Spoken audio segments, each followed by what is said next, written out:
What's going on, guys? Midway Tokusatsu here, and today we're taking a look at the Lightning Collection Zeo Gold Ranger, the single release, because at first we got him in a 2-pack with Jason as MMPR Red, but as you can see, this is the Trey version, so throughout the review I will refer to his alternate identity as Trey since this is, his version.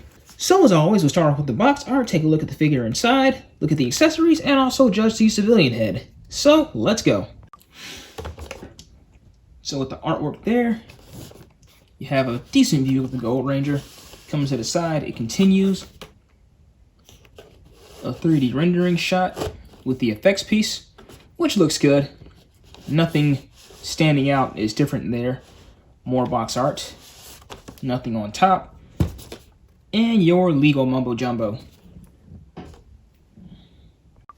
And here we have our Gold Ranger, and you can already tell he looks a million times better than his legacy counterpart, because if you remember, instead of actually being gold for his shield, belt, cuffs, and boots, it was more so like this butterscotch yellow. Like, it was really ugly. Like, the entire fandom was mad about it. It was just a whole nasty situation that I don't want to get into right now, but I'm just glad he looks good here.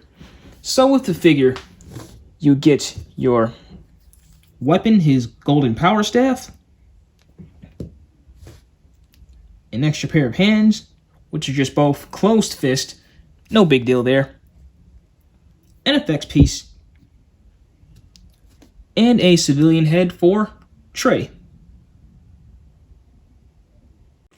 Articulation is as follows. You have a foot swivel. I think his boot cuff moves. It's a little different here because of the shape, but yeah, there's some range of motion there. It's a little bit limited though. A knee bend, upper calf, upper leg, hand swivel, elbow joint, shoulder joint, and it's a bit hard to tell because of the shield, but I believe there's a butterfly joint here. Yeah, I think there is. And surprisingly, his range of motion isn't limited by the shield because it's actually loose enough to where it's not hindering him.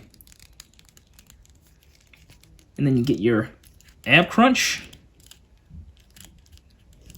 and your ball jointed head.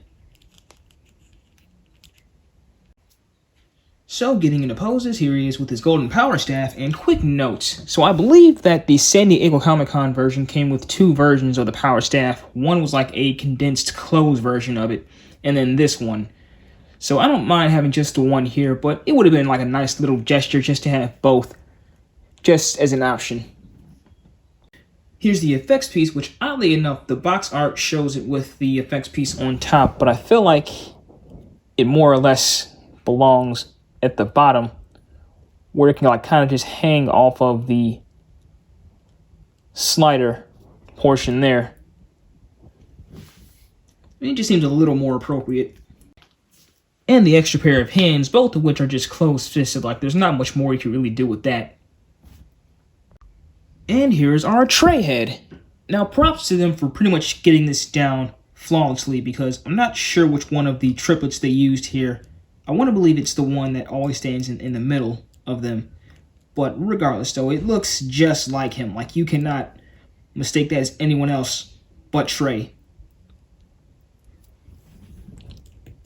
And also, if you want to, you can plop on the Jason head. Now, technically, you can put on any head you want, but since there's a precedent for it here, I thought I might as well, So when it comes down to it, Zeo Gold here is a pretty much perfect figure, because if you notice in the beginning, I didn't nitpick anything other than, the golden power staff, but that's not really an aesthetic issue. It's just like not having an extra accessory.